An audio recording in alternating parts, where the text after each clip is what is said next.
코로나가 마지막 기승을 부리고 있는 가운데 믿음의 길을 계속 가고 계신 여러분들에게 격려의 말씀을 드리면서 또 믿음의 자리를 지키고 있는 여러분들 가운데 하나님의 은혜가 있기를 기원합니다. 특별히 제가 말씀을 전하는 동안 어려운 가운데서도 이렇게 찬양을 인도해 준 우리 프레이즈 팀 정말 감사드리고 또 격려하고 또 하나님의 축복이 넘치게 되기를 주의 이름으로 축원합니다.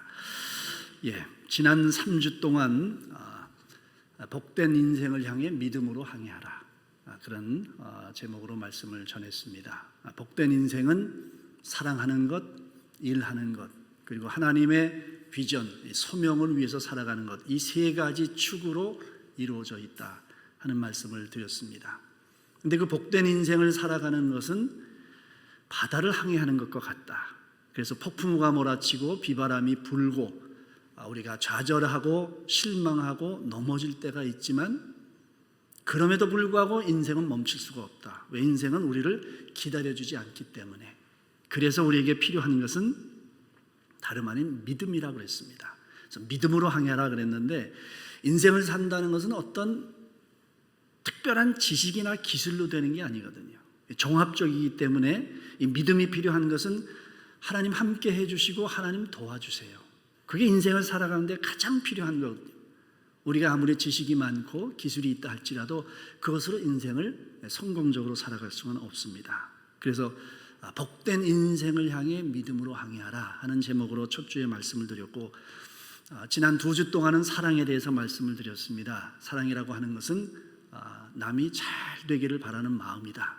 그리고 그것을 위해서 내가 가진 최선을 다하는 것, 그렇게 정의를 했는데 이것은 굉장히 실천적인 정의라 그랬어요.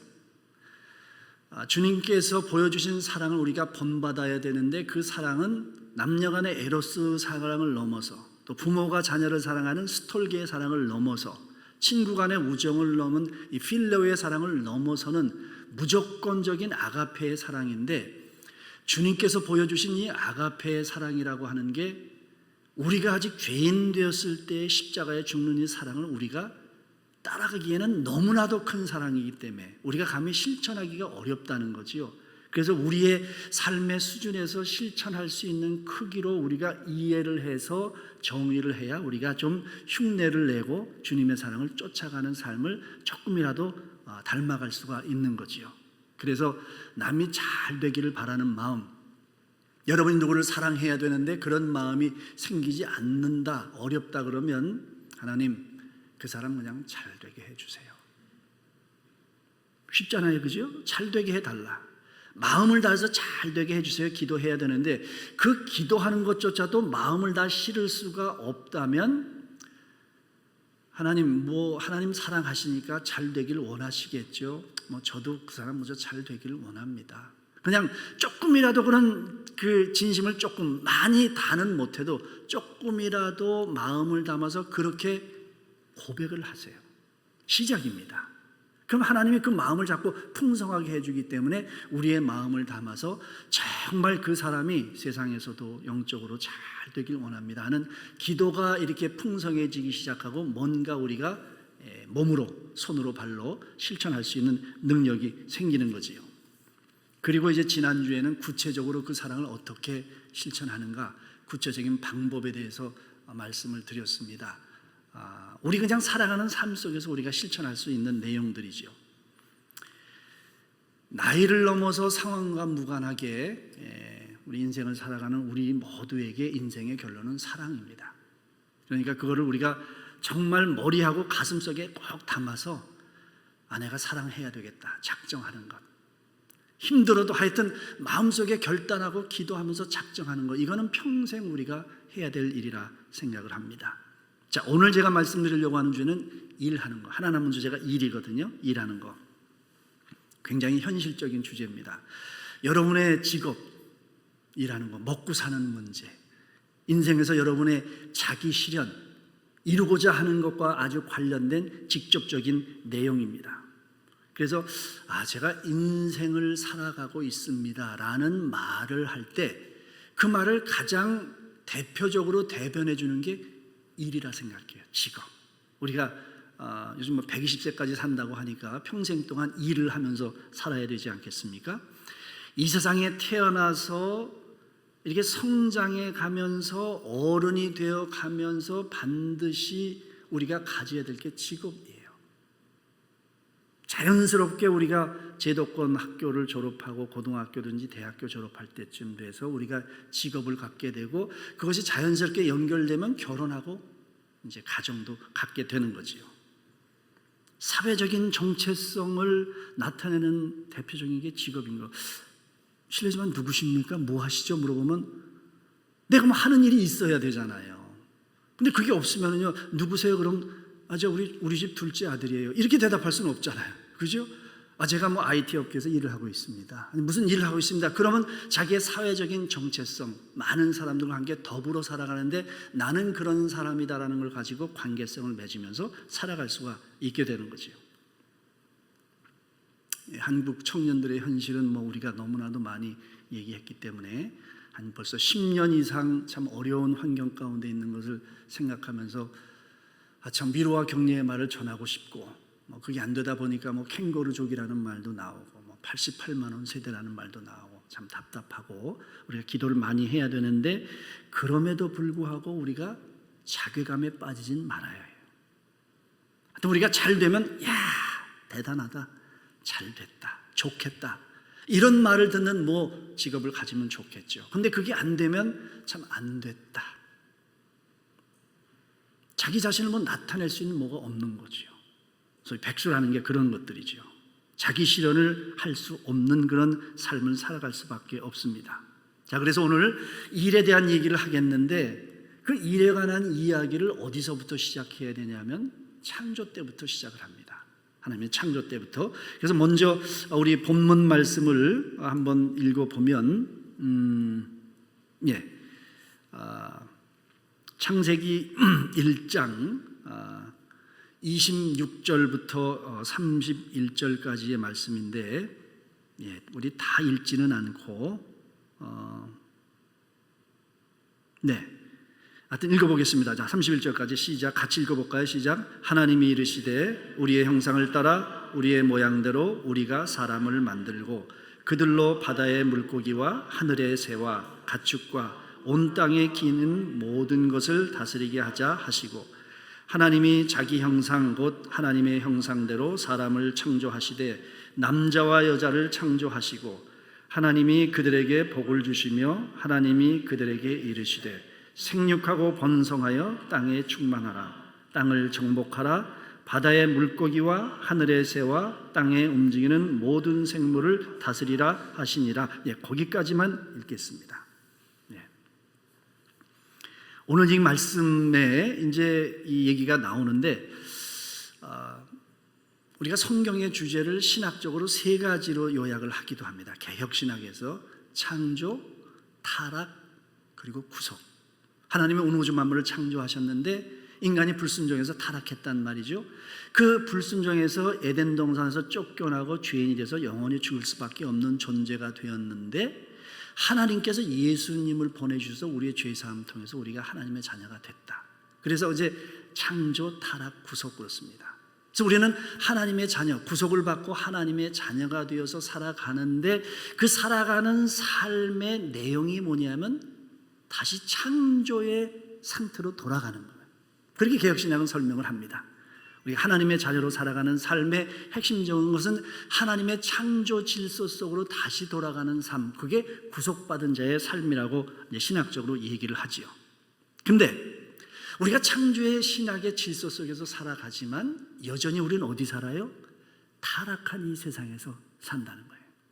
그래서 하나님의 자녀라는 정체성을 가지고 우리가 이 세상에서 믿지 않는 사람들과 함께 이 타락한 세상에서 일을 하면서 살아간다.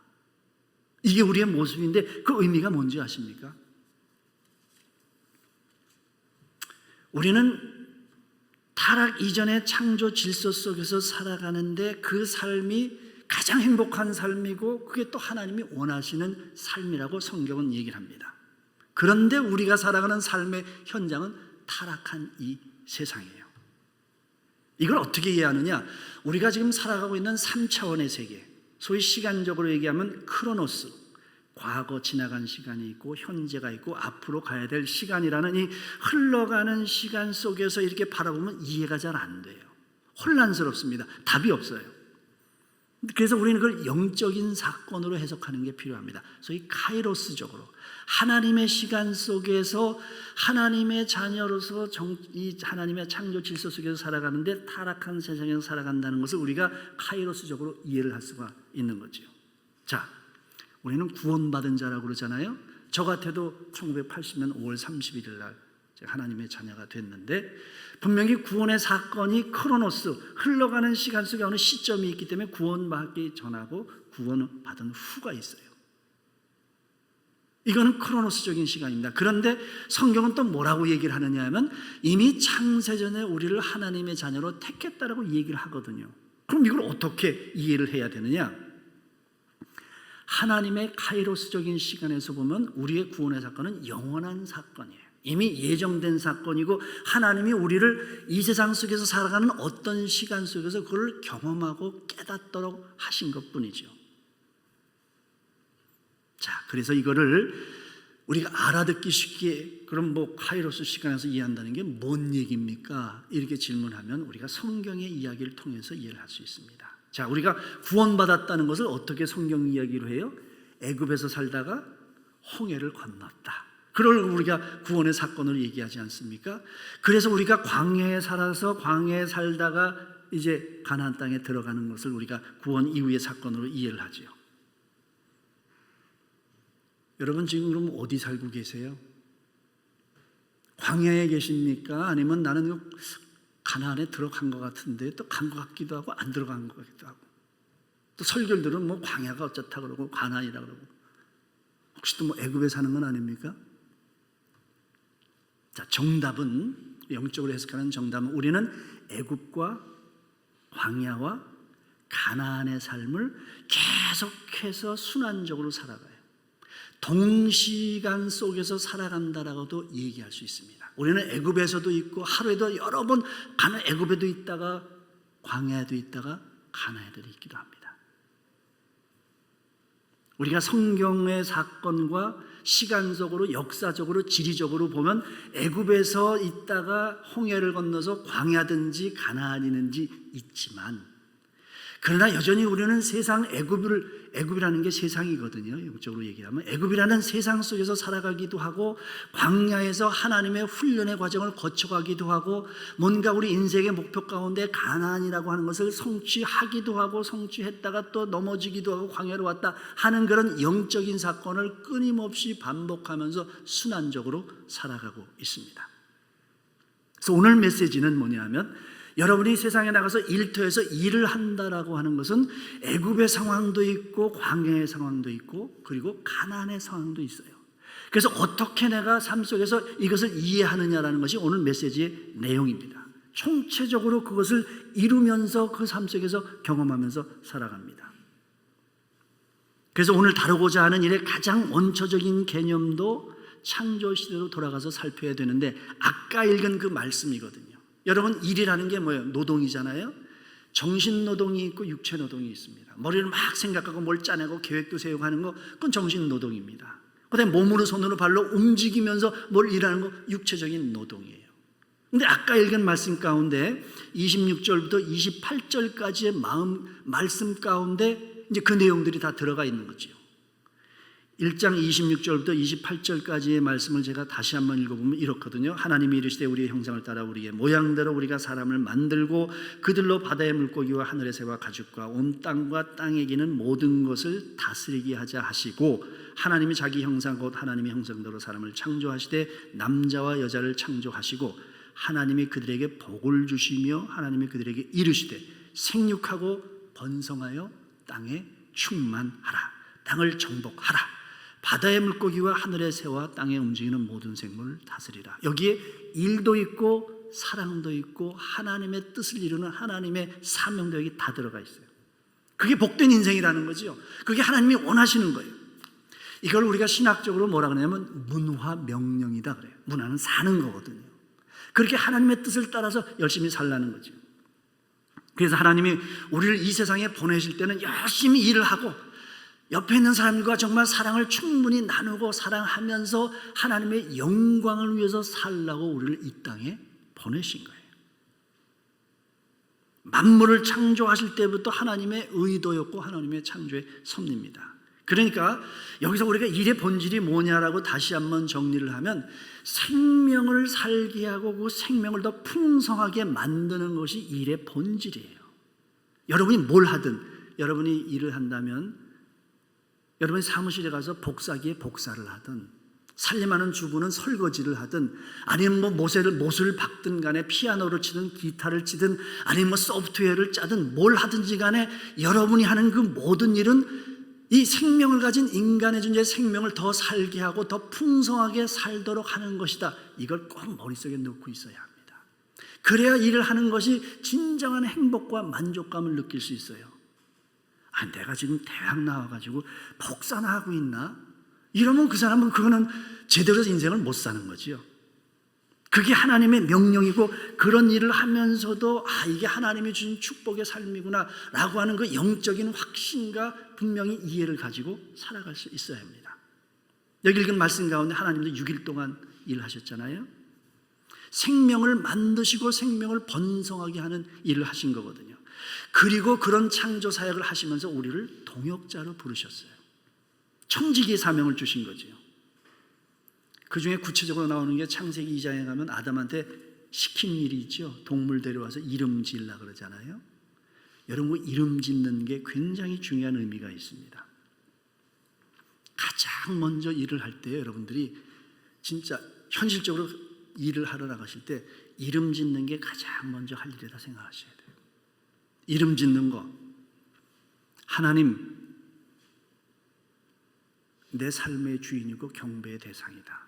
이게 이제 이름을 통해서 이름을 내가 누구든지 다 정의를 하면 내가 어떻게 관계를 맺고 내가 할 일이 정해져요. 부모, 나를 낳아주신 분이고 내가 효도해야 될 분. 나무, 세상을 푸르게 만들고 이 세상의 공기를 맑게 하면서 때로는 열매를 가지고 우리 삶을 즐겁고 풍요롭게 해주는 존재. 아내, 남편, 목사, 장로, 여러분이 세상 살아가면서 누구든지 그 이름을 짓는다는 것, 그 정체성이 무엇인가를 정확하게 알고 회사에 나가도 마찬가지거든요. 과장님, 일에 관한 100% 내가 순종하고 복종해야 하지만 일과 관련해서 내 의견을 충분히 전달할 수 있는 대상이에요. 우리가 신학적으로 이 이름 짓는 거를 이제 통제하고 지배하는 능력을 의미한다고 그렇게 얘기를 하는데, 그거를 세상의 노름만 통제하고 내가 높아서 힘이 많아서 지위가 높아서 통제하고 지휘한다라고만 생각하면 안 되는 것이고, 내가 때로는 낮아지기도 하고 내가 때로는 협력도 하고 내가 순종하는 것을 통해서, 그런 것을 통해서도 우리가 뭘 다 다스리는 거거든요. 결국 하나님이 다스리는 것이고 내가 그중에 어떤 일부의 기능을 담당하는 거예요. 그래서 하나님이 통치하시는 이 세상이 아름답게 조화를 이룰 수 있도록 해가는 것이, 이게 일의 가장 중요한 본질인데 이름 짓는 거 중요해요. 아내가 누구냐? 주님께서 교회를 사랑하는 것처럼 내가 사랑해야 될 대상이고, 남편 복종하라 그랬으니까 복종할 분이다. 자, 그래서 일이라는 본질이 그렇다는 걸 여러분이 좀 염두에 두시고, 창세기 1장에서 얘기한 것처럼 이제 다시 여러분들이 제가 첫 주에 읽었던 여호수아로 가서, 이게 이제 여호수아가 이제 가나안 땅을 정복하는 일이니까 중요한 일의 내용이거든요. 그래서 가나안 땅을 정복하는 것은 우리가 일을 통해서 성취하고자 하는 최종적인 인생의 목표라고 얘기할 수 있다면, 자, 그 의미를 가지고 얘기를 해봅니다. 자, 여호수아 1장 6절 말씀, 우리가 아는 것처럼 강하고 담대하라 그랬어요. 너는 내가 그들의 조상에게 맹세하여 그들에게 주리라 한 땅을 이 백성에게 차지하게 하리라. 자, 지금 요단강을 건너기 전에 가나안 땅을 정복하는 나는 그 일을 앞에 두고 있어요. 내 일이기도 하고 하나님의 소명이기도 합니다. 일생의 과제예요. 근데 강하고 담대하라는 얘기의 뜻에 담긴 의미는 이게 만만치 않다는 거거든요. 그렇죠? 이게 쉽지 않다는 거예요. 여러분, 세상 일이에요, 쉬운 일이 하나도 없습니다. 주부가 매일같이 살림하고 평생 동안 매일같이 하니까 옆에서 하는 사람은 이게 쉬운 줄 알아. 특별히 여기 바지 씨가 저하고 여기 형제님 한 분 계신데, 저기 컴퓨터 하는 형제님 있고, 이 남편들이요, 이 살림이가 쉬운 줄 알아요. 그래가지고 이제 아내가 이제 뭐 저녁 때 일이 있어갖고 밥 다 차려놓고 뭐 여러 가지 냉장고에 넣어서 차려 드세요 그랬는데요, 냉장고 문도 못 여는 칠칠한 남편들이 많아요. 이게요, 지식으로 살림하는 게 아니거든. 지식으로 하는 게, 이게 삶으로, 습관으로, 섬기는 마음으로 내 책임감이라는 이런 삶의 기본 실력이 있어야 냉장고 문을 열어서 찾아가지고, 저도 가끔 뭐 이렇게 보면 분명히 냉장고에 넣었다는데 거기 넣으면 병이 얼마나 많아요. 얼마나 앞만 봐도 없어. 그럼 뭐 어쩌고저쩌고 해서 가만 보면 거기 있어.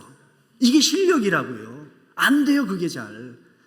삶으로 살아보지 않았기 때문에 실력이 안 되는 거예요. 결코 쉬운 게 아닙니다.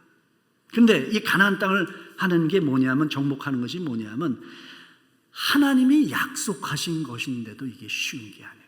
하나님이 분명히 차지하게 하리라 라고 약속을 해 주셨지만 결단코 그게 쉬운 게 아니죠. 그러니까 여러분, 쉬워 보여도 쉽게 생각하지 마십시오. 종이 한 장 접는 일을 하더라도요, 쉽게 생각하지 마세요. 정말 진지하게 최선을 다해서 최고의 퀄리티를 해서 하겠다라는 그런 마음으로 성실하게 해야 됩니다. 저도 졸업하고 군대 갔다 와서 삼성에 들어가서 일을 하는데, 나더러 톡 하는데 복사를 좀 해오라는 거예요. 그래서 좀 그렇더라고. 뭐 줄치라 그러고, 내가 뭐 이거 하러 왔나 하는 생각이 들었는데, 지나고 보니까요, 그 뭐 품의서라고 해서 뭐 물건 구매할 때 쓰는 거, 그거부터 이게 이런 게 아니구나. 여러분, 모든 것들은 다 필요해서 내가 하는 거예요. 그런 것들이 나에게 다 필요하고 나에게 유익이 되는 것이기 때문에 쉽게 생각하지 않는 것이 중요하죠. 자, 그래서 만약에 가나안을 정복하는 일이 쉬웠다면 하나님이 야건 식은죽 먹기다, 뭐 힘들면 낮잠 자다가 해도 괜찮다, 그냥 하고 싶은 때 그냥 하다 해라, 아마 그렇게 말씀하실 수도 있을 텐데 그렇게 말씀 안 하셨거든요. 제가 좀 나중에 얘기하겠지만은, 그래서 저는 청년들에게 좀 좁은 길로 가라고, 분명히 성경에도 그렇게 있으니까 좁은 길로 가라는 말씀을 드리고 싶습니다. 조금 이따 제가 자세하게 말씀을 드리겠습니다. 어쨌든 본문에서 하나님이 강하고 담대하라, 내가 도와줄 거다, 그냥 얻어지는 게 아니에요. 이건 뭐냐면 내가 반드시 감당해야 될 내 자율적인 책임이 있다는 거예요. 이걸 하나님께 기도해서 하나님 도와주신다는 것하고 혼동하는 분들이 있어요. 하나님이 도와주신다는 것이 대신하는 게 아니잖아요. 내가 해야 되겠다는 내 책임을 감당하면서, 하나님 내가 부족하니까 도와주세요, 얼마든지 도와주세요. 근데 하나님이 대신해 주는 게 아니에요. 그러니까 내가 기본적으로 감당해야 될 책임감을 가지고 내가 노력하고 시도하고 넘어져도 실패해도 내가 해야 될 것은 내가 해야 될 이것이 필요한 거죠. 그러니까 그것을 최종 성취하기까지는, 만약에 내가 강하지 않으면 실패할 수 있다, 내가 싸움이라면 내가 싸움에서 질 수 있고 심지어는 생명을 잃을 수도 있다라는 의미가 포함되어 있는 거죠. 그래서 여러분이 지금 직업 현장에 나가서 일을 할 때, 이 세상에서 나갈 때 꼭 기억할 것은 뭐냐면 강하고 담대한 것이 필요해요. 강하고 담대하라, 두 가지 말씀하셨는데, 오늘 강하라 담대하라 두 가지 내용을 말씀드리려고 하는데, 아마 시간이 되는 대로만 하면 아마 강하다 요 얘기만 아마 할 수 있고, 시간이 허락하면 담대하라라는 얘기를 말씀드리겠습니다. 그래서 먼저 강하라, 뭐예요? 힘이 있어야 된다는 거예요. 세상 나가서. 그러니까 현실적으로 얘기하면 여러분들이 나가서 하고 있는 일에 대한 지식, 기술, 전문성, 경험, 이런 것들을 여러분이 반드시 여러분의 능력으로 최선을 다해서 그걸 습득할 수 있어야 합니다. 자, 여기에서 아까 얘기한 애굽이냐, 광야냐, 가나안이냐라는 것을 여러분이 정확하게 아셔야 됩니다. 그러니까 우리가 강해지기 위해서 하나님이 우리를 보내신 것은 세상이에요. 세상에 여러분이 보내신 이유는, 세상에 나가서 여러분이 할 것은 뭐냐면, 여러분이 많은 힘과 능력을 여러분이 채우는 일을 여러분이 하셔야 됩니다. 하나님께서 우리를 세상에 보내신 이유는 다른 게 아니라 여러분들이 강해지라고. 자, 그것을 우리가 성경적으로 해석하면 출애굽기에 등장하는 이스라엘 백성의 역사에 그렇게 나와 있거든요. 자, 출애굽기 1장 7절부터 9절까지의 말씀을 한번 같이 읽어볼까요? 자, 시작. 이스라엘 자손은 생육하고 불어나 번성하고 매우 강하여 온 땅에 가득하게 되었더라. 요셉을 알지 못하는 새 왕이 일어나 애굽을 다스리더니 그가 그 백성에게 이르되 이 백성 이스라엘 자손이 우리보다 많고 강하더라. 생육하고 불어나 번성하고 매우 강하여 온 땅에 가득하게 되었더라. 그리고 애굽 사람들이 볼 때 우리보다 많고 강하도다.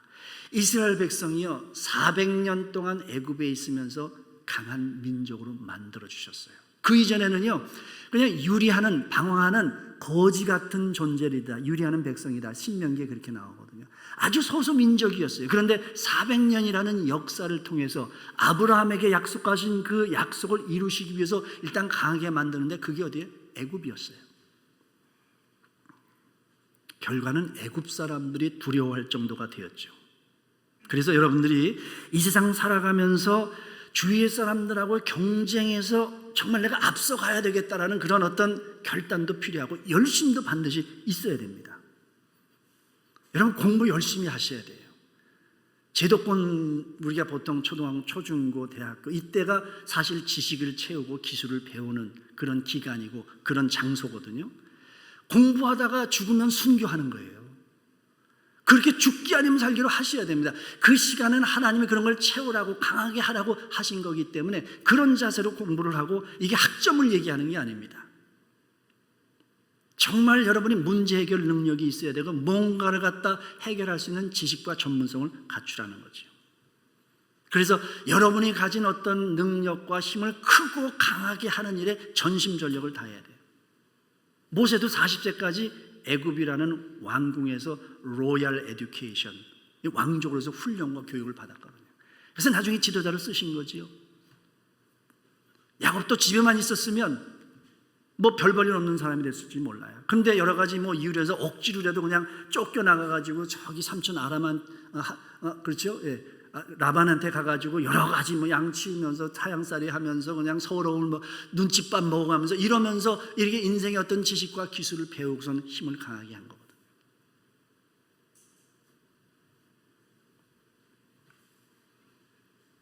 정말 우리가 이 주어진 시간들이 있습니다. 채워야 될 시간들이 있어요.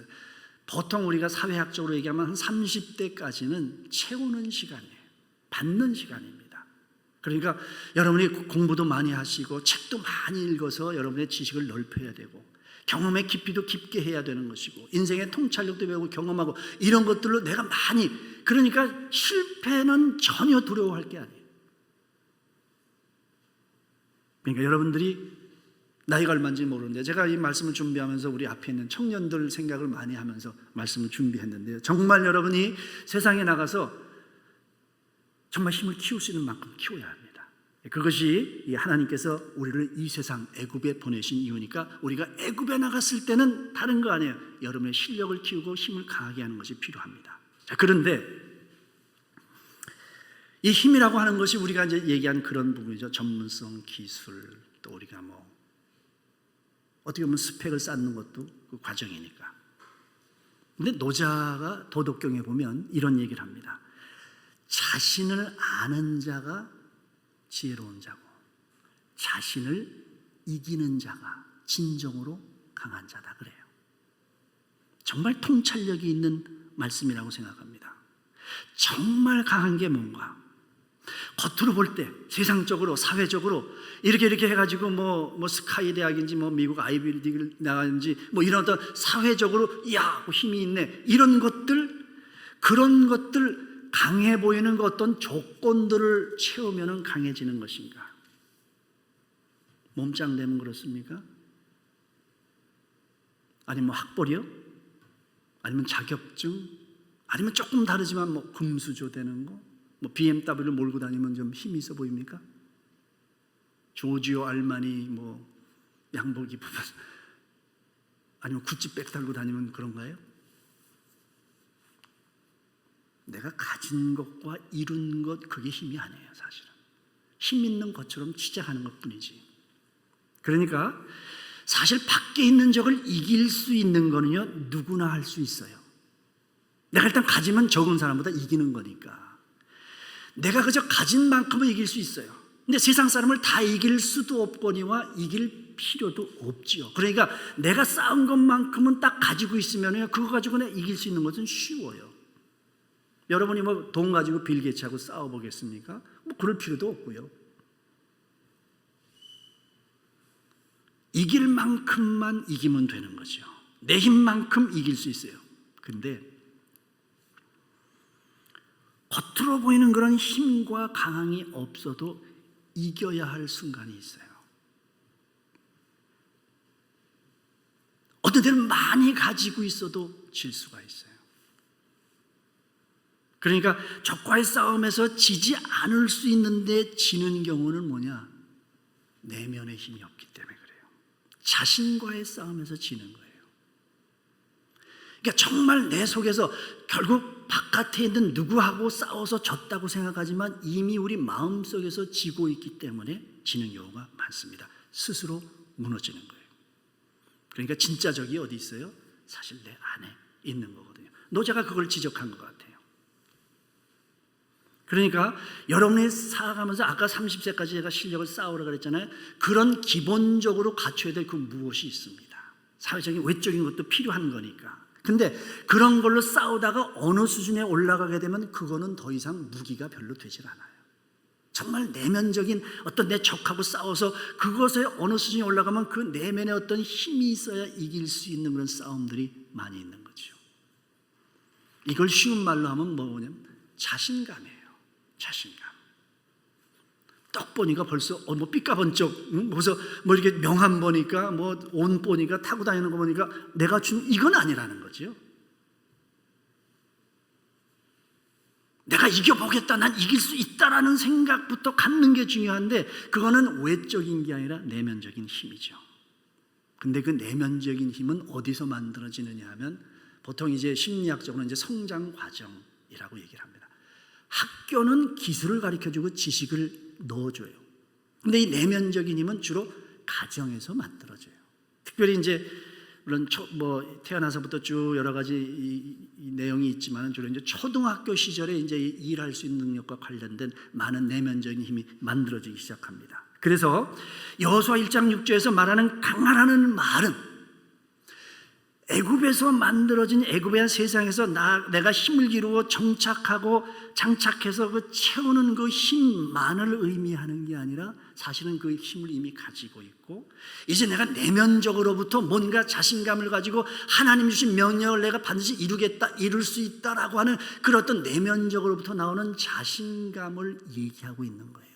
강하라라고 이 요단강을 건너기 전에 하나님께서 하신 말씀은 그런 내용이죠. 하나님의 최종인 약속을 내가 성취하기 위해서 반드시 우리가 장착해야 될 것은 내면적인 힘과 자신감입니다. 그 자신감의 족은 뭐라고 생각하십니까? 내가 자신감을 가져야 되는데 벌써부터 뭔가 내 마음에서부터 내가 벌써 무릎을 꿇고 등을 돌리고 고개를 숙이는 것은 두려움이에요. 두려움입니다. 여러분 언제 우리가 두려움이 생기는지 아십니까? 아주 간단합니다.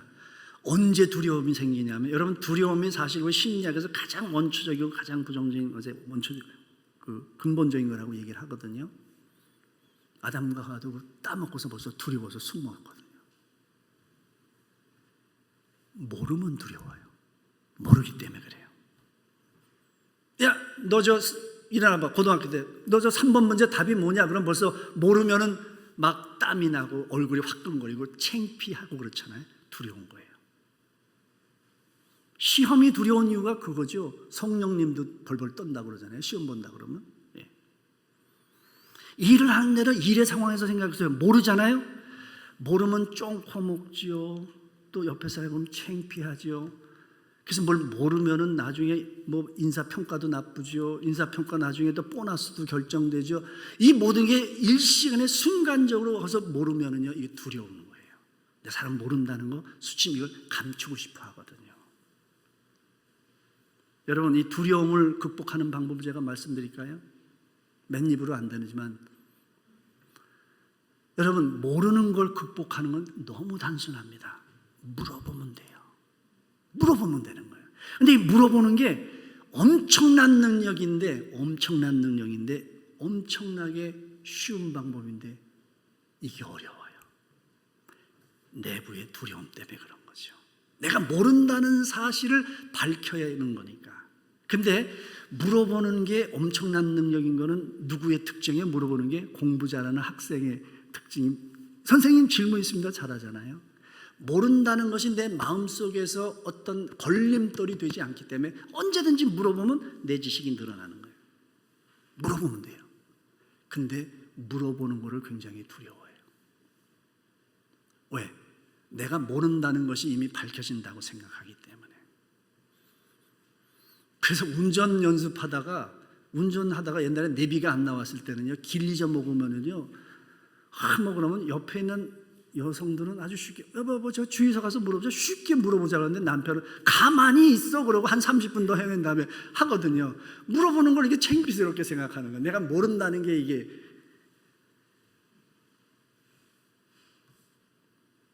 근데요, 여러분이 회사에 가서 물어보실 수 있어야 돼요. 상사한테 물어보기도 하고 동료한테도 모르면 물어보세요. 절대 두려워하지 마십시오. 심지어는 신입사원한테도 모르면 물어보는 게 돼요. 근데 그 물어보는 거를요, 옆에 사람이 볼 때 못난 사람이 보면 뭐라고 생각하냐면 저 쪼다 같은 게 저것도 몰라 이렇게 생각해요. 근데 똑똑한 사람이 물어보는 사람 보면 저놈 됐네, 실력이 있네 이렇게 얘기해요. 물어보는 게 실력이에요. 언제든지 문제가 내가 해결할 수 있는 문제 다 해결할 수 있는 게 아니에요. 근데 그런 문제가 생길 때 누군가에 가서 답을 갖고 있는 사람에 가서 물어보고 조언을 구하고 도움을 청할 수 있는 게 능력이에요.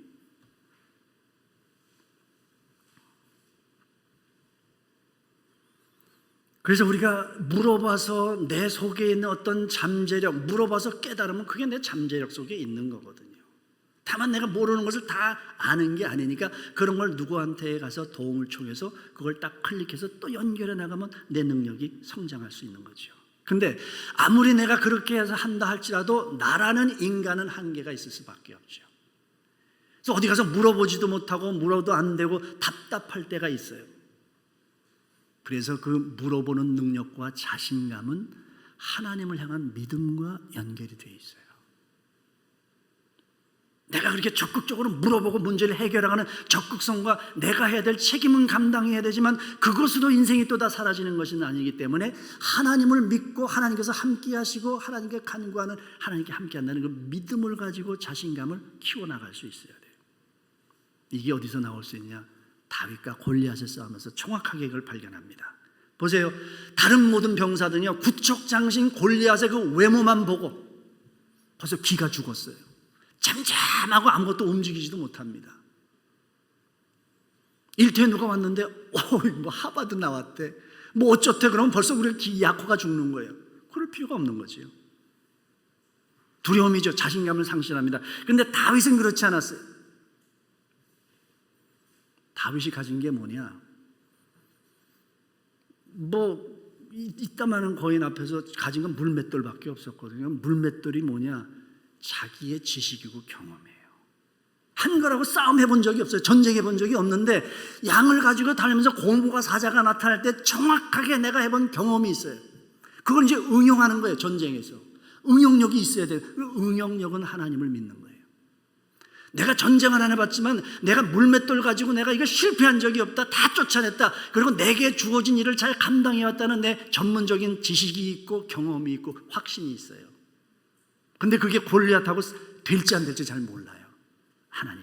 그래서 여러분 사무엘상 17장 45절부터 47절까지 다윗이 뭐라고 하는지 보세요. 한번 같이 읽어볼까요? 다윗이 블레셋 사람에게 이르되 너는 칼과 창과 단창으로 내게 나아오거니와, 뭐기까지? 외적인 스펙이 어떻고 스카이를 나갔고 뭐 아이비리그가 어떻고 그거 그렇잖아요. 창칼까 보니까 벌써 외적으로 압도가 되잖아요. 그렇지만 자 계속 읽어볼까요? 나는 만군의 여호와의 이름 곧 내가 모욕하는 이스라엘 군대의 하나님의 이름으로 내게 나아가노라. 오늘 여호와께서 너를 내 손에 넘기시리니 내가 너를 쳐서 네 목을 베고 블레셋 군대의 시체를 오늘 공중의 새와 땅의 들짐승에게 주어 온 땅으로 이스라엘의 하나님이 계신 줄 알게 하겠고 또 여호와의 구원하심이 칼과 창에 있지 아니함을 이 무리에게 알게 하리라. 전쟁은 여호와께 속한 것인즉 그가 너희를 우리 손에 넘기시리라. 너는 칼과 창과 단창으로 나에게 나아오거니와 나는 만군의 여호와의 이름. 믿음이잖아요. 전문성이 있었고 경험이 있었던 거지요. 그러나 그것만으로 되지 않기 때문에 만군의 여호와의 이름이라는 하나님이 함께 하시고 도와주실 것이라는 이 믿음을 가지고 저는 이걸 응용력이라 생각합니다. 그런데 응용력이란 게 기본 지식과 실력이 있어야 되는 거거든요.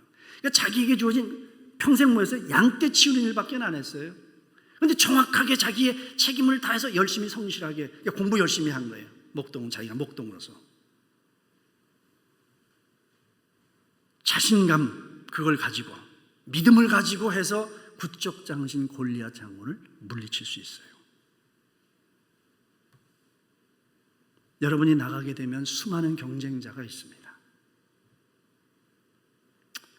심지어는 경쟁뿐만이 아니라 정말 아주 못돼 먹은 놈들이 또 있어요. 모략하고 뒤에서 그냥 막 이렇게 하고 중상 모략을 하는 사람, 이거 다 저기 이겨내야 되는 것이거든요. 어디 가서 눈물을 흘리면서 하소연해봐야 여러분이 해결할 건 여러분이 하셔야 되는 거예요.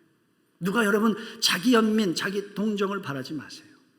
하나님을 기대하셔야죠. 정말 사탄 같은 사람들이 많아요. 왕따 시키지요, 성희롱하지요, 갑질하죠. 이게 다 그런 영적으로 다 그런 것들이거든요. 그래서 이겨내야 되는 거예요. 못 참겠다 꾀거리가 아니라 못 참겠다 그러고 떠나는 거는 절대 믿음의 태도가 아닙니다. 물론 하나님이 떠나게 하시는 경우도 있을 수 있습니다. 근데 이런 모든 것들이 우리가 일의 현장에 세상에 나가서 살다 보면 우리를 두렵게 하는 요인들입니다. 자, 그런데 이런 것들을 이겨내야 되는데 우리 마음속에 정말 진짜 아주 근원적인 두려움이 하나 있어요. 암세포처럼 우리를 가로막는 두려움이 하나 있는데 그게 열등감이에요. 열등감까지 정말 해결할 수 있어야 우리가 두려움을 극복하고 진정으로 강할 수 있어요. 자신감을 가질 수 있어요. 내면으로부터 나오는 내 스스로 나를 무너뜨리는 그런 두려움과 포기하는 마음을 우리가 극복할 수 있죠. 오늘 제가 목사님께 아주 좋은 소식을 카톡으로 들었습니다. 사진을 찍었는데 사진에 암세포가 다 사라졌다고. 할렐루야, 정말 감사합니다. 지금 뭐 치료도 받고 계시지만 의사도 도대체 이게 어떻게 되는지 모르겠다고. 그래서 제가 목사님께 카톡을 보내면서 목사님 믿음을 하나님이 축복하신 것 같고 우리 성도들이 같이 함께 기도하는 가운데 우리 믿음으로 사는 교회 주신 하나님의 선물이다. 이것이 이제 훈장이 돼서 믿음으로 이제 더 이 교회가 하나님의 은혜 가운데 열심히 하라고 하나님이 주신 축복이다. 그렇게 제가 카톡을 보냈습니다. 우리 하나님께서 우리 교회 함께 하시는 줄로 믿습니다. 근데 우리 정말 암세포처럼 이 우리를 갖다가 무너지게 하는 게 열등감이에요. 그래서 열등감을 해결하는 걸 제가 좀 말씀을 드리려고 하는데, 자, 이 열등감을 해결하려면 좀 우리 성장 과정을 좀 이렇게 좀 심리적으로 좀 살펴보는 게 필요하거든요. 근데 교육학적으로 보면 교육은 이제 두 가지가 있다고 얘기를 합니다. 보통 하나는 formal education이 있고 informal education이 있어요. formal education은 아까 얘기한 제도권의 교육을 얘기합니다. 요즘 어린이집, 유치원, 그다음에 초중고, 대학 이런 그 기본적인 제도권을 통해서 우리가 formal education을 통해서 뭐 학위도 따고 뭐 우리가 스펙도 세우고 물론 거기 알맹이도 있겠죠. 껍데기만은 아니죠. 너무 지금 사회는 그쪽으로만 가서 이제 문제이긴 합니다만은 거기에서 우리가 지식을 배우고 기술을 배우고 우리를 많이 채우는 것들이 이루어져요. 그건 formal education을 통해서 이루어집니다. 그러니까 여러분이 뭐 학교 다닐 때 아니면 뭐 여러 가지 또 일을 하더라도 정말 열심히 일하고 성실하게 공부하고 배워요. 일을 하더라도 배우는 자세로 여러분이 일하는 게 중요하죠. 그리고 그때 많은 사람도 사귀고 대화하고 그야말로 사랑의 관계성으로 해나갈 수 있어야 됩니다. 근데 이렇게 외적으로 뭔가를 채우는 것들은요 외부로부터 채우는 힘인 거죠. 이제까지 말씀드린 대로 그건요 IQ가 99.5만 돼도 다 할 수 있어요. 반올림해서 100만 되면 다 할 수 있습니다. 특별히 우리나라가 평균 IQ가 얼마 되는지 압니까? 106인데요. 이게 세계에서 2위예요. 1위가 홍콩인데 107. 우리보다 1 높아요. 한국인이 세계에서 187개국 가운데 2위예요. 평균이 100 넘는 나라가 17개 나라밖에 안 돼요.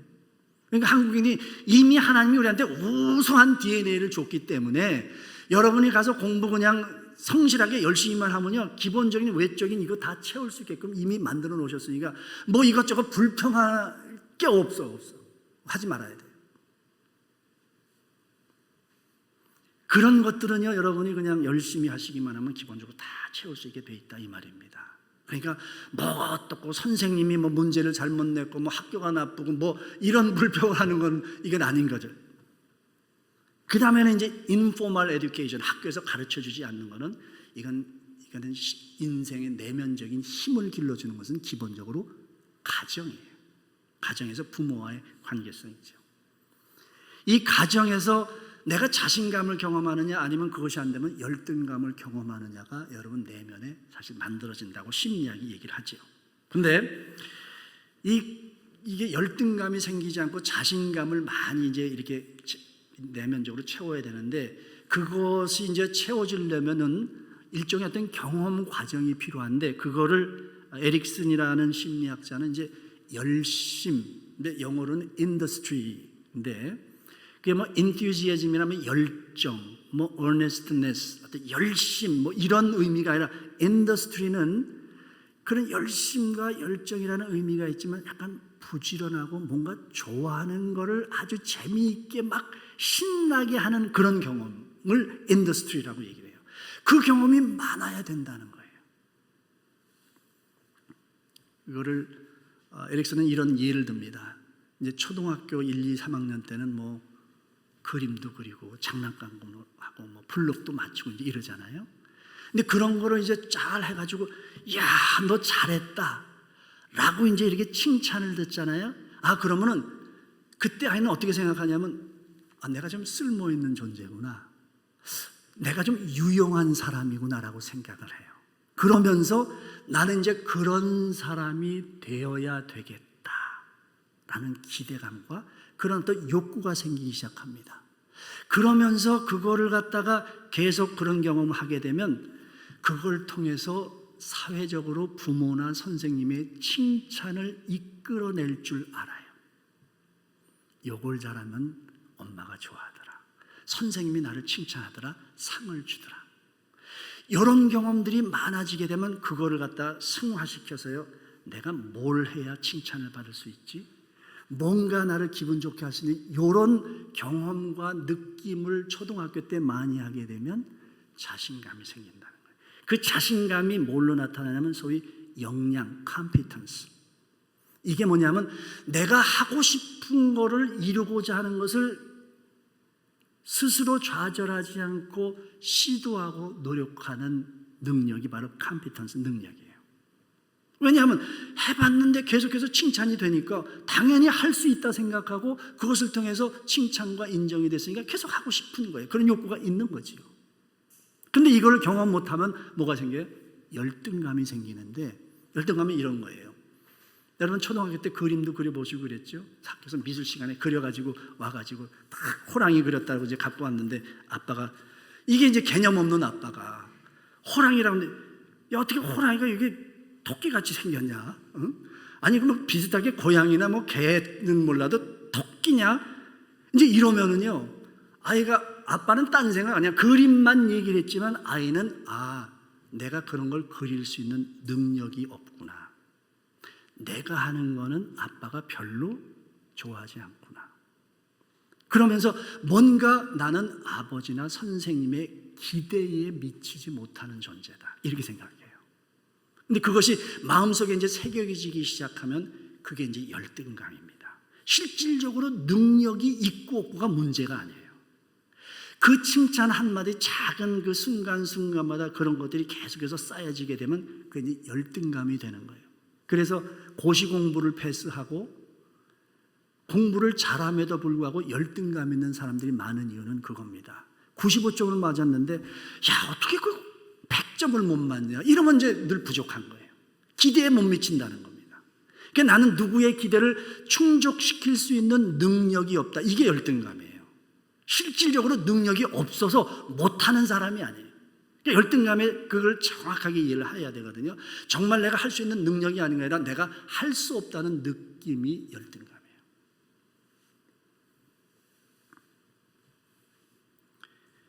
그러면서 아이는 어떻게 생각을 하느냐 하면 자기의 사회적인 가치라는 게 부모님과 선생님과 친구들의 관계 속에서 야, 넌 대단하다, 훌륭하다, 잘해, 뭐 이러면 막 이게 이제 자기의 사회적인 가치를 자기가 느끼는 거거든요. 근데 그 사회적 가치가 내가 배우고 싶고 그렇게 하고자 하는 의지만 있으면 된다, 그러면 이제 이게 능력이 되는 거고 역량이 있는 거예요. 근데 그게 이제 안 되니까 내가 아무리 노력해도 아빠가 좋아하지도 않고 칭찬도 안 하고 인정도 안 해주니까 그때부터는 이제 자꾸 억지로 옷 입은 거, 아버지 부모의 배경, 아니면 무슨 뭐 차 타고 다니는 거, 돈 많은 거, 부자, 이런 것들이 사회적인 어떤 것들이 자기의 가치를 결정해 준다고 생각하는데 이게 이제 잘못 가는 거죠. 자기의 가치가 그런 외적인 것으로 치장하는 것이 자기가 가치가 된다. 그러면서 이제 흙수저, 금수저 얘기가 나오면 열받는 거예요. 능력 있는 사람은요, 그걸 사회적인 정의에서 이렇게 불공평하고 우리가 사회적인 제도를 고쳐 나가야 되는 것은 그 일이지만 그걸 가지고 자기가 해야 될 일을 하지 않고 끊임없이 저놈은 뭐 그냥 뭐 국회의원 아들이고 뭐 대통령 아들이고 뭐 이런 것들에만 자꾸 해갖고 자기의 일에 관심을 가지고 시간을 취하고 자기의 역량을 키우는 일에 시간을 쓰지 못하고 원망하고 불평하는 일에 시간을 쓰기 시작해요. 열등감 때문에 그런 거죠. 그러니까 일을 하면서 여러분이 직장에서 이제 뭐 그런 경험들 다 있겠지만 같이 일하는 사람들 가운데 열등감을 느끼고 이 열등감이 깊어지면 소위 이제 시기심을 가는 거예요. 시기심. 이게 시기심은요, 사람이 가진 8가지 그 악덕 가운데 가장 나쁜 것 가운데 하나가 이제 시기심인데, 시기심은 반드시 사람을 향해요. 어떤 일을 얘기하지 않아요. 시기심이 되면은 어떤 역동이 일어나냐면 자동차의 악셀레터를 밟는데 사이드 브레이크를 당겨놓고 하는 거나 마찬가지예요. 그러니까 안 나가는 거예요. 아무리 악셀레터를 밟고 나가도 사이드 브레이크가 안 돼, 자동차가 안 나가요. 이 시기심이라는 게 그런 거예요. 백설공주의 그 왕비가 그렇거든요. 거울아 거울아, 이제 이거 물어봤잖아요. 네. 백설공주 맞죠? 신데렐라가 백설공주죠, 그죠? 그래갖고서는 아니 자기가 왕비면 한나라의 왕의 와이프인데 그거 얼마나 즐길 게 많아요. 근데 그거에 전혀 인생을 누리거나 즐기지 못하고 그 시기심 때문에 백설공주를 죽이려고 하는 데 살아요. 성경의 대표적인 인물이 누구죠? 사울 왕. 왕이 됐어요. 그럼 왕으로서 할 일도 얼마나 많고 누릴 것도 얼마나 많겠어요. 근데 어느 날 전쟁 때문에 사울은 천천히요 다윗은 만만이라, 이것에 그냥 헷가닥 돌았어요. 시기심이 발동하기 시작하니까 평생을 다윗을 죽이려고 하는데 왕으로서의 삶을 살았어요. 얼마나 비극입니까? 시기심이 그런 거거든요. 그러니까 자기 자신이 가진 내부적인 역량이나 능력을 발휘하고 그것을 가지고 인생을 풍부하게 살아가는 것이 아니라 누군가가 나보다 낫다는 것에 에너지와 관심을 가지고 살아가요. 이게 직장에서 너무 많이 일어나는 경우가 많아요. 그 자기한테 불행인 거죠. 일할 때 여러분이 열등감을 극복하고 시기심에 여러분이 빠지지 않도록 정말 해야 돼요. 그러면 시기심을 극복하고 열등감을 극복하는 유일한 방법은요, 다른 거 없어요. 여러분의 역량을 키우는 거예요. 공부하고 뭐 할 수 있을 때 여러분이 열심히 일을 해서 내 역량을 키울 때라야만 시기심을 극복하지 다른 방법이 없습니다. 그래서 우리가 무슨 내 능력은 뭐 아이큐가 뭐 얼마밖에 안 되는데 중요하지 않아요. 여러분이 할 수 있는 것만큼 하면서 거기서 내면적으로 내가 할 수 있고 하나님이 도와주셨고 하나님이 나에게 주신 복이고 감사함을 통해서 끊임없이 하다 보면 물론 목표가 중요하겠죠.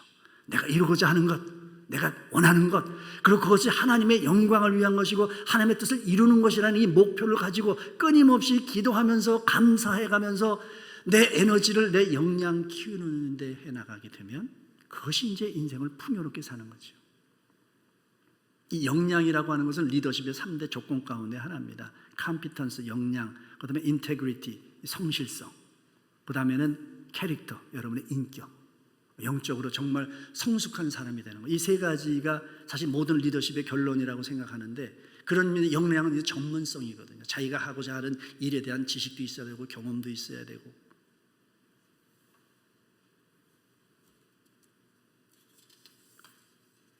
그래서 여러분들이 열등감에 이제 이렇게 빠지게 되면 자기가 가진 그 역량을 사회적인 어떤 것과 같이 연결시키지를 못해요.